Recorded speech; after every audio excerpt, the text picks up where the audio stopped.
The air was sharp with the scent of autumn leaves as Daniel stood frozen on the porch, his hand hovering over the doorknob.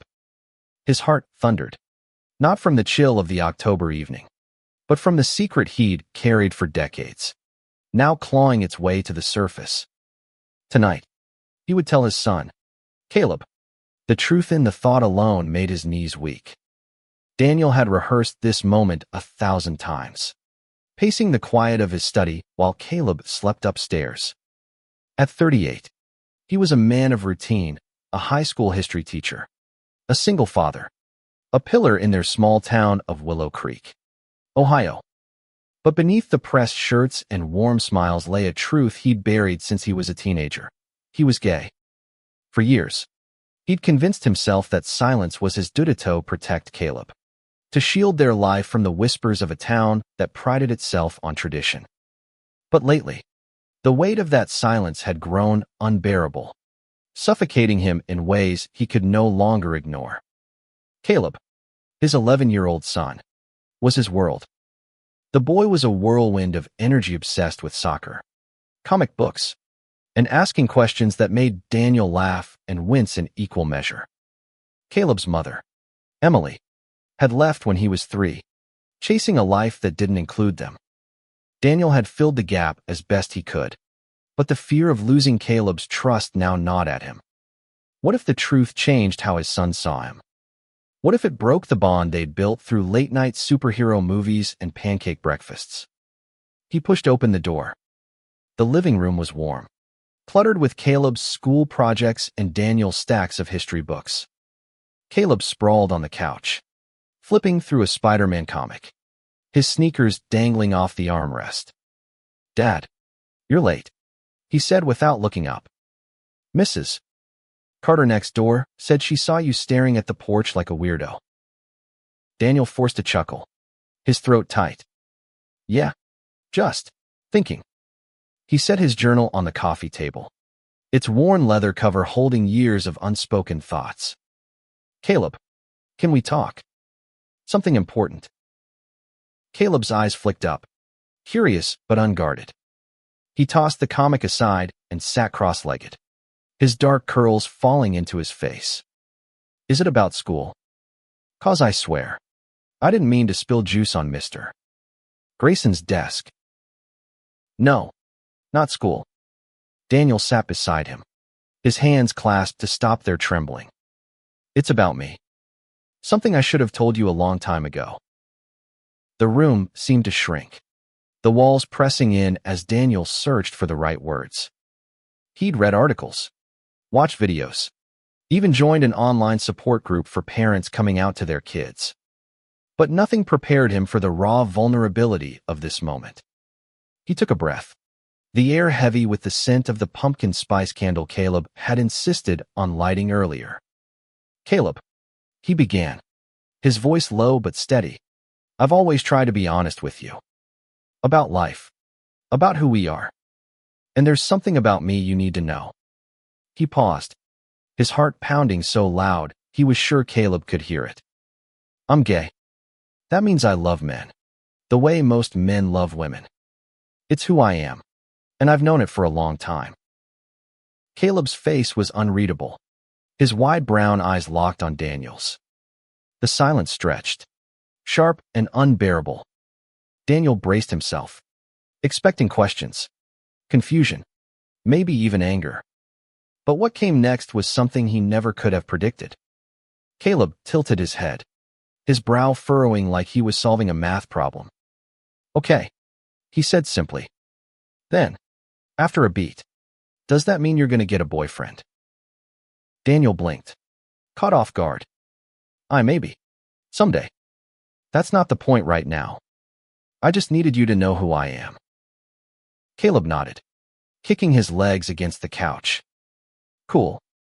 Can we order pizza tonight? I'm starving." Daniel's mouth opened, then closed. He'd spent years building this moment up in his mind, imagining every possible reaction: tears, rejection, fear. But this casual acceptance felt like a punch he hadn't braced for. "Pizza," he echoed, his voice cracking. That's it. You don't have any questions. Caleb shrugged, picking up his comic again. I mean, it's not like you're turning into a werewolf or something. You're still Dad. He grinned, a gap-toothed smile that hit Daniel like a tidal wave. But seriously, pizza. Pepperoni. Daniel laughed, a shaky sound that bordered on a sob. He wanted to hug Caleb, to hold him tight and never let go. But he settled for ruffling his hair. Yeah, buddy. Pepperoni. As he grabbed his phone to order, his chest ached not with fear, but with a strange, fragile hope. Maybe this could be okay. Maybe they could be okay. But as the evening unfolded, Daniel couldn't shake the feeling that Caleb's easy acceptance was too simple, too quick. He knew his son knew the way Caleb's mind worked, always turning things over, asking questions hours or days later. The boy's response had been a relief, but it felt like the calm before a storm. Willow Creek wasn't the kind of place where truths like this went unnoticed. And Daniel had seen the way some neighbors whispered about the new art teacher, a single man who'd moved to town and dared to wear a rainbow pin on his jacket. Later that night, as Caleb slept, Daniel sat at the kitchen table, his journal open. He wrote, his pen moving fast. He didn't blink. He didn't care. Or does he? What's coming next? The words spilled out, a mix of relief and dread. He'd taken the first step, but the path ahead felt uncertain, lined with questions he wasn't sure he could answer. The next morning, Caleb was up early, kicking his soccer ball against the garage door. Daniel watched from the kitchen window, coffee mug in hand, trying to read his son's mood. The boy seemed too normal. Maybe. At breakfast, Caleb chattered about a new video game, but his eyes kept darting to Daniel, quick and searching. Dad, he said suddenly, mid-bite of cereal. Did you tell Mom? About, you know. Daniel's spoon paused halfway to his mouth. Your mom. No. That was before we split up. It's complicated. Caleb. Did you love her? Caleb's voice was small, not accusing, but probing. I did, Daniel said carefully. In my own way. But not the way she deserved. That's why she left. It was the simplest truth he could offer, though it left out years of guilt and late-night arguments. Caleb nodded, his face thoughtful. Okay. Just checking. He went back to his cereal, but the air felt heavier now, charged with something unspoken. At school, Daniel tried to focus on his lessons, but his mind kept drifting to Caleb. He wondered what his son was thinking, what he'd say to his friends if he'd say anything at all. Willow Creek High was a mix of progressive and conservative, a place where pride flags hung in some classrooms, but family values were preached at town hall meetings. Daniel had always kept his personal life private, but now that he'd opened the door with Caleb, he knew it wouldn't stay contained. By afternoon, the first whispers reached him. A colleague, Karen, pulled him aside in the staff room. Heard Caleb was asking questions in the cafeteria. She said, her tone cautious. Something about his dad being different. You okay, Dan? Daniel's stomach dropped. He's just curious, he said, forcing a smile. Kids, you know. But as he drove home, his hands gripped the steering wheel too tightly. Caleb was processing, and Daniel hadn't anticipated how fast word could spread in a town like this. He thought of the journal on his coffee table, its pages filled with fears he hadn't dared voice. Tonight, he'd need to talk to Caleb again, not just as a father, but as a man stepping into a truth he'd hidden for too long. The drive home felt endless, the familiar streets of Willow Creek blurring past Daniel's windshield. His mind raced, replaying Karen's words about Caleb in the cafeteria. What had his son said? To whom? The thought of Caleb navigating this alone, fielding questions from curious classmates, made Daniel's chest tighten. He'd wanted to protect his son, to ease him into this truth. But now it felt like the world was moving faster than he could keep up. When he pulled into the driveway, Caleb was already there, sitting on the porch steps with his soccer ball between his knees. The boy's face was pensive, not his usual carefree grin, and Daniel's heart sank. He cut the engine and stepped out, his boots crunching on the gravel. "Hey, buddy," he called, trying to keep his voice light. "How was school?" Caleb shrugged, his eyes fixed on the ball. "Fine. Can we go inside?" The house was quiet, the late afternoon sun casting long shadows across the living room. Caleb dropped onto the couch, still clutching the ball, while Daniel hovered, unsure how to start. He sat across from his son, the journal still on the coffee table like a silent witness. "Caleb," he said gently, "I heard you were talking about me at school. Want to tell me what's going on?" Caleb's fingers tightened around the ball, his knuckles pale. "It's not a big deal," he muttered. "Just, some kids heard me talking to Jake about you. About what you told me last night." Daniel's throat went dry. Jake was Caleb's best friend, a wiry kid with a loud laugh and a knack for getting into trouble. "What did you say to Jake?" Daniel asked, keeping his tone even. "I just said you're gay," Caleb said, his voice barely above a whisper. "I didn't think it was a secret. You told me, so I thought." He trailed off, his eyes flicking up to meet Daniel's, then dropping again. "Was I not supposed to say anything?" Daniel leaned forward, his hands clasped. "No, buddy. It's okay. I'm not mad. I didn't expect it to come up so soon." He paused, searching Caleb's face. "What did Jake say?" Caleb kicked at the couch, his sneakers leaving faint scuffs. "He said it's cool. But then some other kids overheard, and they started asking stuff. Like, if you're going to move away or get married or something." He hesitated, his voice smaller now. "I didn't know what to say, so I just left." Daniel's heart ached. He'd wanted to give Caleb time to process, to ask questions in the safety of their home. But kids were kids, curious, blunt, and quick to spread whispers. "I'm not going anywhere," Daniel said firmly. "And I'm not getting married anytime soon. I just wanted you to know who I am. That's all." Caleb nodded, but his eyes were distant, like he was piecing together a puzzle with missing parts. "Dad," he said after a moment, "is it hard being gay? I mean, like, do people treat you different?" The question hit Daniel like a wave, raw and unexpected. He thought of his own childhood, growing up in a different town, where faggot was a word thrown around like a weapon. He thought of the years he'd spent hiding, dating women to fit in, marrying Emily because it was what was expected. "Sometimes," he admitted, "some people don't understand. But I'm not ashamed of who I am. Caleb. Not anymore." Caleb chewed his lip, a habit he'd had since he was little. "Okay," he said finally. I don't want people to be mean to you. You're my dad." The words were a lifeline, pulling Daniel from the edge of his fears.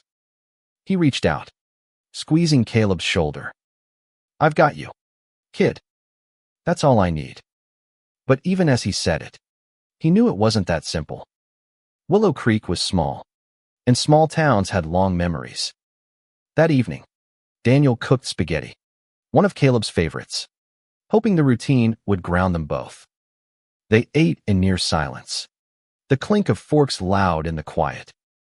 Caleb seemed lost in thought, twirling his noodles without eating. Finally, he spoke. "Dad, do you have a boyfriend? Like, right now?" Daniel nearly choked on his water. "No," he said, coughing. "No boyfriend. I haven't really had the chance to figure that part out yet." Caleb nodded, his face unreadable. "But you want one, right? Someday." The question was so earnest, so devoid of judgment, that Daniel felt his defenses crumble. Someday, Maybe, he said softly. If I meet the right person. Caleb pushed his plate away, his eyes bright with something Daniel couldn't quite name. Cool, he said, but there was a weight to the word, like he was holding something back. The next day at school, Daniel felt the eyes on him.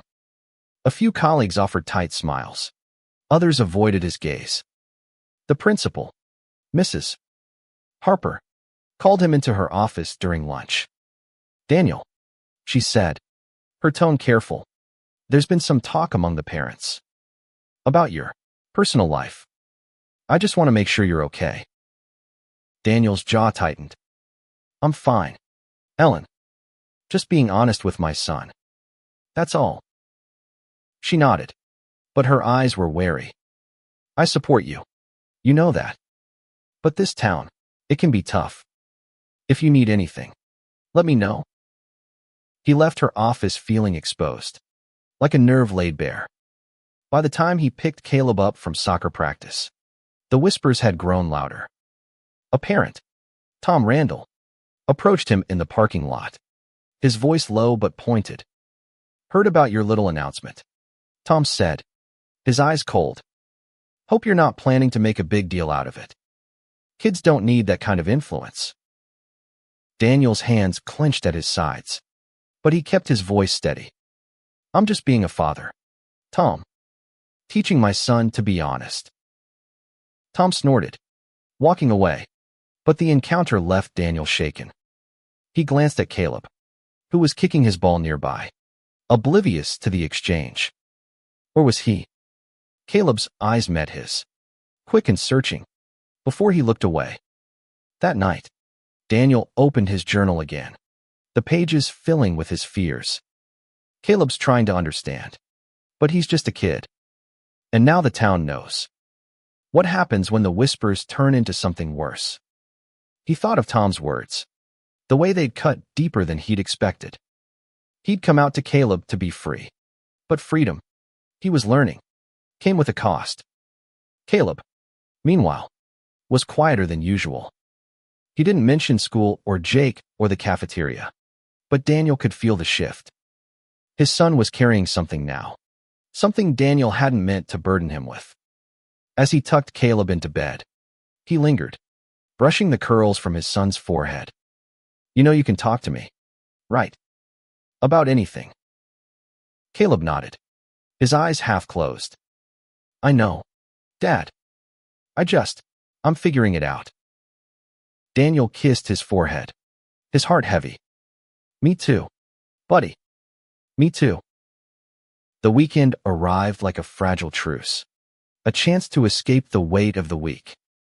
Daniel planned a day trip to the nearby state park, hoping the open sky and rustling trees would give him and Caleb space to breathe.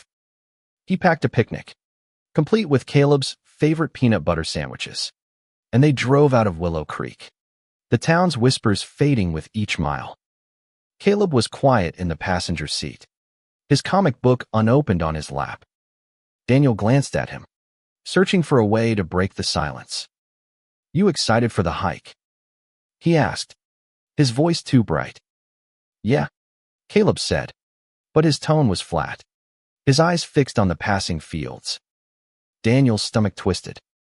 He'd hoped the park would be a reset, but Caleb's mood suggested otherwise. At the park, they followed a trail lined with towering oaks, their leaves a riot of red and gold. Caleb kicked at pebbles, his soccer ball tucked under his arm. Daniel tried to keep things light, pointing out a squirrel darting up a tree. But Caleb's responses were short, his smiles fleeting. Finally, they reached a clearing by a small lake, the water glinting in the midday sun. Daniel spread out a blanket, and they sat, the silence stretching between them. Caleb, Daniel said, unwrapping a sandwich. You've been quiet. Something on your mind. Caleb picked at the crust of his sandwich, his shoulders hunched. It's nothing, he mumbled. But then, after a long pause, some kids at school said stuff. About you. Daniel's heart sank. He'd known this was coming, but hearing it from Caleb made it real. What kind of stuff? he asked, keeping his voice steady. Caleb's eyes stayed on the ground. Just dumb stuff. Like that you're not a real dad now, or that you're going to leave me to go live somewhere else. His voice cracked, and he swiped at his eyes, embarrassed. I told them they're wrong, but they wouldn't listen. Daniel's chest ached, a mix of anger and guilt. He moved closer, resting a hand on Caleb's back. Listen to me, he said firmly. I'm your dad. Always. Nothing changes that. I'm not going anywhere, and I'm not leaving you. Ever. Caleb nodded, but his eyes were wet, and he turned away, tossing a pebble into the lake. The ripples spread, slow and steady, mirroring the unease in Daniel's heart. He wanted to fix this, to shield Caleb from the cruelty of small minds. But he knew he couldn't. Not entirely. They ate in silence, the beauty of the park feeling distant, like a painting they couldn't step into. On the hike back, Caleb stayed a few steps ahead, his soccer ball bouncing against his knee. Daniel watched him, his mind racing. He'd come out to be honest, to live authentically, but he hadn't anticipated how it would ripple into Caleb's world. Back home, the tension followed them.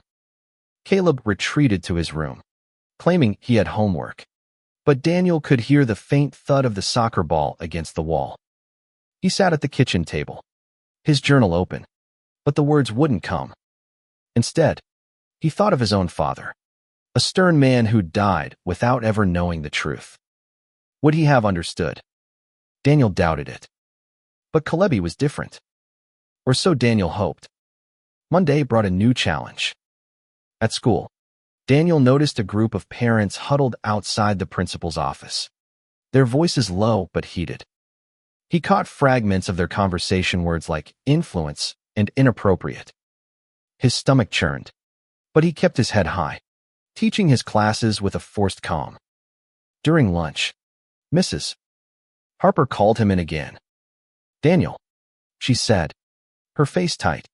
Some parents are concerned. They're saying you're discussing your personal life with students. I know that's not true, but they're pushing for a meeting. Daniel's jaw clenched. I haven't said a word to my students. This is about Caleb talking to his friends, isn't it? Mrs. Harper sighed. Probably. But you know how this town is. They're looking for a reason to make noise. Daniel left her office, his anger simmering. He wanted to protect Caleb, but the more he tried, the more it felt like the town was closing in. That evening, he found Caleb in the backyard, practicing penalty kicks. The boy's face was set, his movements sharp, like he was fighting something bigger than the goalpost. Caleb, Daniel called, stepping outside. Can we talk? Caleb stopped, the ball rolling to a halt. I'm fine, Dad, he said, but his voice was tight. You don't seem fine, Daniel said, sitting on the grass. What's going on? Talk to me. Caleb kicked the ball lightly, his eyes down. It's just, I don't get why people care so much. Why does it matter who you like? It's not their business. Daniel's heart swelled and broke at the same time. It shouldn't matter, he said. But some people are scared of what they don't understand. And sometimes, they take it out on others. Caleb looked at him, his eyes fierce. That's stupid. You're my dad. They don't get to say what's right or wrong about you. The words hit Daniel hard, a mix of pride and pain. He pulled Caleb into a hug, feeling the boy's small frame tense. Then relax. I'm so proud of you, Daniel whispered. You're braver than I was at your age. Caleb pulled back, his face flushed. I'm not brave.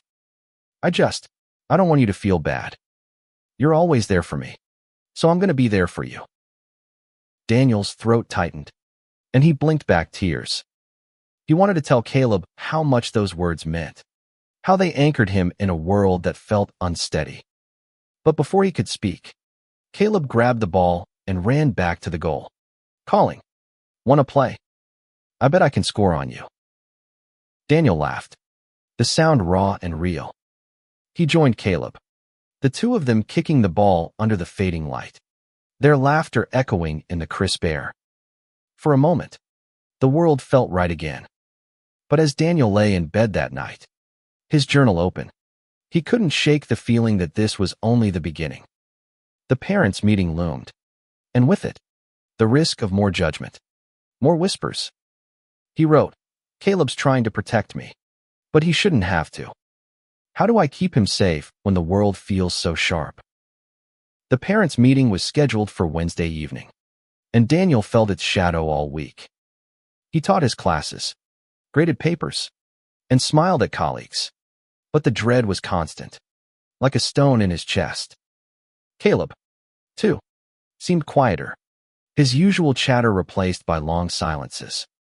Daniel caught him staring out the window at dinner, his fork idle, and it took everything not to ask what he was thinking.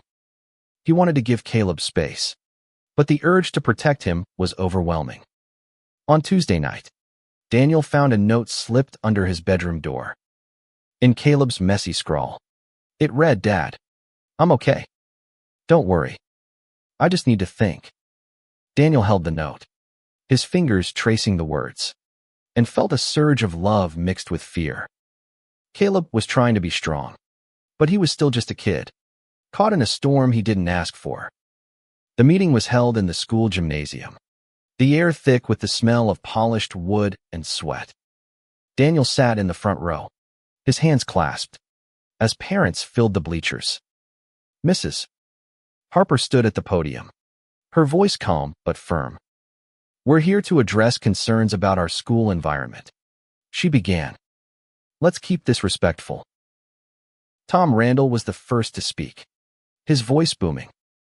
"We're concerned about the influence on our kids," he said, his eyes flicking to Daniel. "Certain lifestyles don't belong in a classroom." Daniel's face burned, but he kept his gaze steady. Other parents chimed in, some echoing Tom's sentiments, others defending Daniel's right to privacy. A woman named Sarah, whose daughter was in Caleb's class, stood up. "Daniel's a great teacher," she said. "His personal life doesn't change that. Can we focus on what's best for our kids?" The room erupted in murmurs, and Daniel felt a flicker of gratitude. But Tom wasn't done. "Kids talk," he said. "Caleb's been telling everyone his dad's different. That's not something our children need to hear." Daniel stood, his voice cutting through the noise. "My son was being honest about his family," he said, his tone steady despite the shaking in his hands. "I'm teaching him to tell the truth, even when it's hard. Isn't that what we want for our kids?" The gym fell silent, the weight of his words hanging in the air. Mrs. Harper stepped in, redirecting the conversation to curriculum updates. But the damage was done. Daniel felt exposed, his life laid bare for judgment. As the meeting ended, Sarah approached him, her smile kind. "You're doing good, Daniel," she said. "Caleb's lucky to have you." He nodded, grateful but shaken. Driving home, he replayed the meeting, Tom's words echoing in his mind. When he walked into the house, Caleb was waiting, his eyes wide. "How'd it go?" he asked, his voice small. Daniel forced a smile. "It was okay. Just grown-up stuff." Caleb frowned, unconvinced. "Were they mean to you?" Daniel hesitated, then sat beside him. "Some were, but some weren't. That's how it goes, buddy." Caleb's face hardened. "It's not fair. You didn't do anything wrong." "I know," Daniel said, pulling him close. "But sometimes people need time to understand. We just keep being us. Okay." Caleb nodded, but his eyes were fierce, like he was ready to fight the world for his dad. Daniel's heart swelled, but the guilt was there, too. He'd wanted to protect Caleb, not pull him into a battle. The next day, Daniel noticed a change at school. A few students smiled at him in the hallway, their support quiet but clear. But others avoided him, their whispers trailing like shadows. At lunch, he overheard a group of kids talking about Caleb, something about a fight in the cafeteria. His heart sank, and he rushed to find his son. Caleb was in the nurse's office, a bruise blooming on his cheek. "It's nothing," he said, avoiding Daniel's eyes. "Just bumped into someone." "Caleb," Daniel said, his voice firm but gentle. "What happened?" The nurse stepped out, giving them privacy. Caleb sighed, his shoulders slumping. "Some kids were saying stuff about you. I told them to stop, and one of them pushed me. I pushed back." Daniel's chest tightened. He wanted to be angry, to storm into the principal's office and demand action. But all he felt was sorrow. "You don't have to fight for me," he said, his voice breaking. "I'm supposed to protect you, not the other way around." Caleb's eyes met his, fierce and unwavering. "You're my dad. I'm not going to let them talk like that." Daniel pulled him into a hug, his throat tight. "I'm so proud of you," he whispered. "But let me handle this. Okay? You just be a kid." Caleb nodded, but Daniel could see the fire in his eyes hadn't dimmed. That night, Daniel wrote in his journal, "He's fighting for me, and it's breaking my heart. How do I keep him safe when he's ready to take on the world?" The week ended with a small victory. Mrs. Harper called to say the school board had dismissed the parents' complaints, citing Daniel's impeccable record. But the whispers didn't stop, and Daniel knew they wouldn't. He and Caleb were in this together now, navigating a world that wasn't always kind. As they sat on the porch that evening, watching the stars emerge, Caleb leaned against Daniel's shoulder.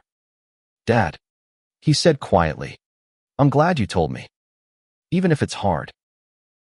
Daniel's heart swelled, the weight of the week lifting just a little. "Me too, buddy," he said, his voice thick.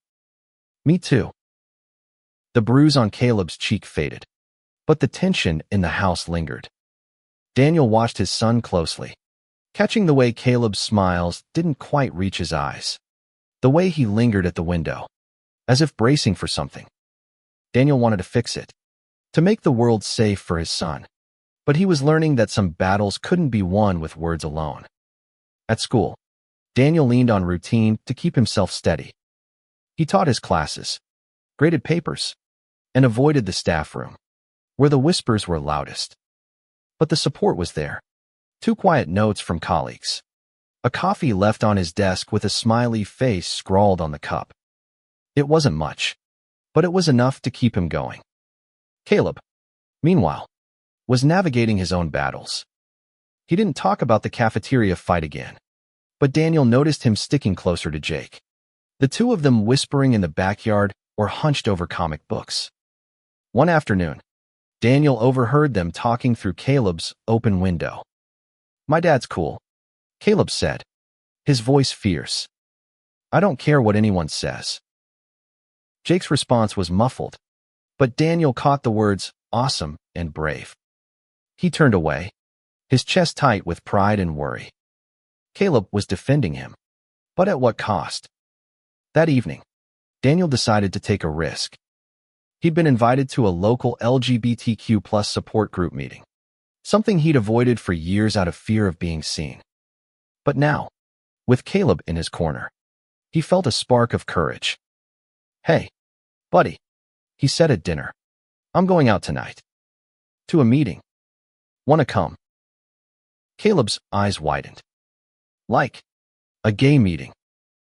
Daniel laughed, the sound easing the tension.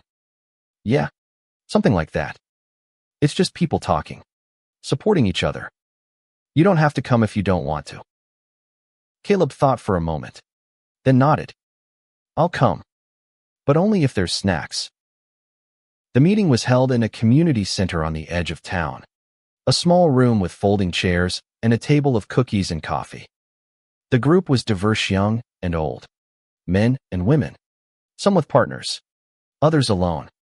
Daniel felt a mix of nerves and relief as he introduced himself. Caleb at his side. "I'm Daniel," he said, his voice steady. "This is my son, Caleb. I came out to him a couple weeks ago." The room erupted in warm applause, and Caleb's cheeks flushed. A woman named Maria, with kind eyes and a rainbow scarf, approached them afterward. "You've got a good kid," she said to Daniel, then turned to Caleb. "And you're pretty brave, sticking by your dad." Caleb shrugged, grabbing a cookie. "He's my dad. It's not a big deal." But it was a big deal. Daniel knew. The meeting was a lifeline, a reminder that he wasn't alone. Caleb listened quietly as people shared their stories, some joyful, some painful. On the drive home, he was quiet, then said, "Those people were cool. Like, they're just normal." Daniel smiled, his heart lighter. "Yeah, they are. Just people, like us."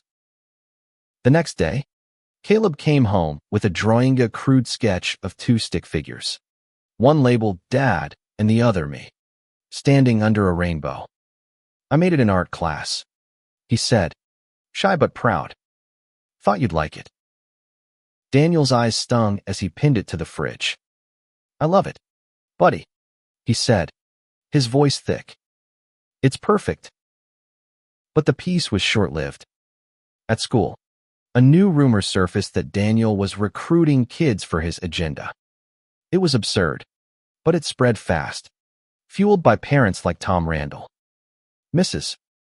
Harper called Daniel into her office again, her face grim.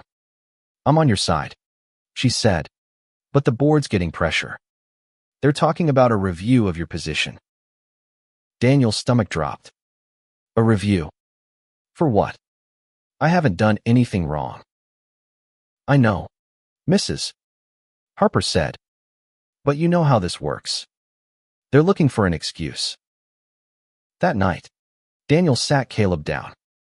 "There's some trouble at school," he said, choosing his words carefully. "Some people aren't happy about me being open about who I am. It might get complicated."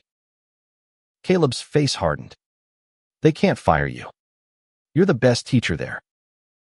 Daniel smiled, touched by his son's faith. "I'm fighting it, buddy. But I need you to know it's not your fault. None of this is." Caleb's eyes welled up, and he hugged Daniel tightly. "I'm sorry, Dad," he whispered. "I didn't mean to make it worse." Daniel held him close, his heart breaking. "You didn't make anything worse," he said. "You're the best thing in my life." In his journal that night, Daniel wrote, "Caleb's carrying too much, and it's my fault. I wanted to be free, but I didn't see how it would hurt him. How do I fix this?" The review loomed, a dark cloud over their days. But Caleb's drawing stayed on the fridge, a quiet reminder of the bond they shared, stronger than any rumor or judgment. The review was set for the following week, and Daniel felt like he was walking a tightrope. He kept teaching, kept smiling, but the strain was evident in the lines around his eyes. Caleb noticed, too, his questions sharper now, his worry plain. "Dad, are they going to fire you?" he asked one morning over breakfast, his cereal untouched. "I don't know," Daniel admitted, hating the uncertainty in his voice. "But I'm not going down without a fight." Caleb nodded, his jaw set. "I want to help. Can I talk to them? Tell them you're a good teacher." Daniel's heart ached at the offer. "You're already helping, buddy," he said, ruffling Caleb's hair. "Just keep being you." But Caleb wasn't content to sit back. At school, he rallied his friends, whispering in the hallways, passing notes. Daniel didn't know the full extent of it until Jake's mom, Sarah, called him.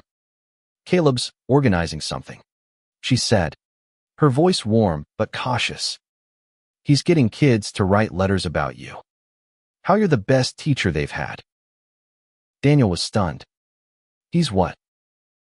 He's proud of you, Sarah said. He wants to fight for you. When Daniel got home, he found Caleb at the kitchen table, surrounded by scraps of paper and pencils. What's all this? Daniel asked, though he already knew. Caleb looked up, a mix of defiance and nerves in his eyes. I asked my friends to write why you're a good teacher.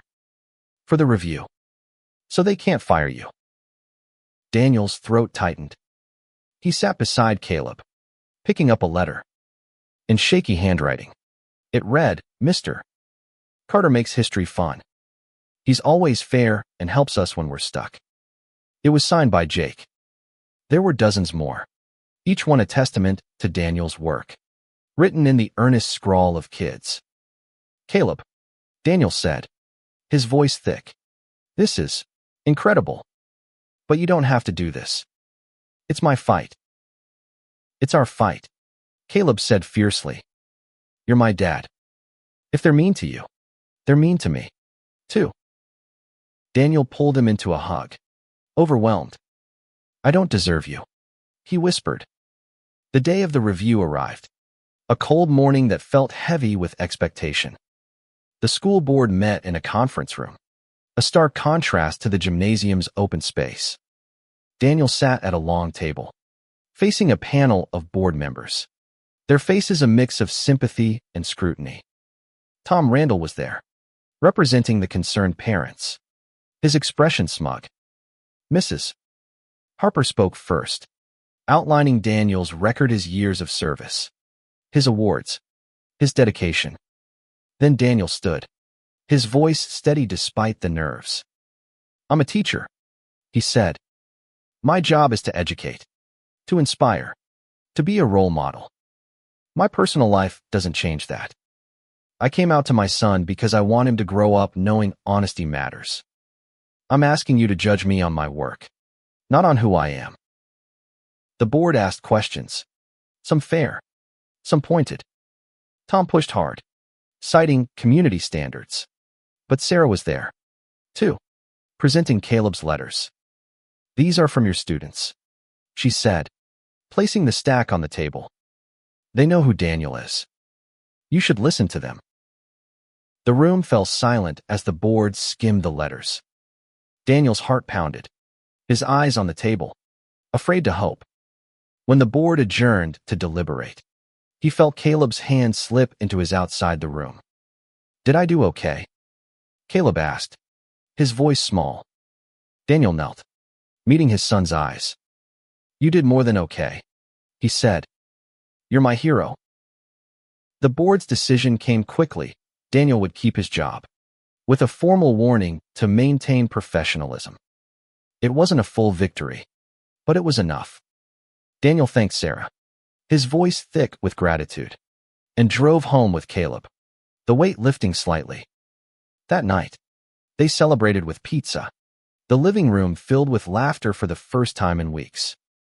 Caleb was animated, recounting how he'd convinced his friends to write the letters. Jake said you're like Captain America, he said, grinning, fighting for what's right. Daniel laughed, but his heart was heavy with love. He wrote in his journal, Caleb saved me today. Not just my job, but my faith in him, in us. But the fight's not over. How do I keep him safe in a world that's still learning to love? The next day, Daniel noticed a shift. Some parents still avoided him, but others offered quiet support, a nod, a smile. At school, a few students high-fived Caleb in the hallway, their admiration clear. Willow Creek was changing, slowly, and Daniel felt a flicker of hope. But Caleb's words from the review lingered. It's our fight. Daniel knew his son was right, and that truth both broke and mended his heart. The weeks after the review settled into a fragile normalcy, Daniel returned to teaching, his lessons infused with a quiet defiance, a refusal to let the whispers define him. Caleb, too, seemed lighter, his laughter returning as he kicked his soccer ball in the backyard or argued about superheroes over breakfast. But Daniel knew the scars were there, hidden beneath their routines, and he watched his son closely, ready for the next storm. One evening, as winter crept into Willow Creek, Daniel found Caleb in his room, staring at the rainbow drawing on his desk. "Dad," Caleb said, his voice thoughtful, "do you think you'll ever fall in love? Like, for real?" The question caught Daniel off guard, raw and unguarded. He sat on the edge of Caleb's bed, choosing his words carefully. "I hope so," he said. "Someday. But right now, you're my number one. Always will be." Caleb smiled, but his eyes were serious. "I want you to be happy, Dad. Like, really happy.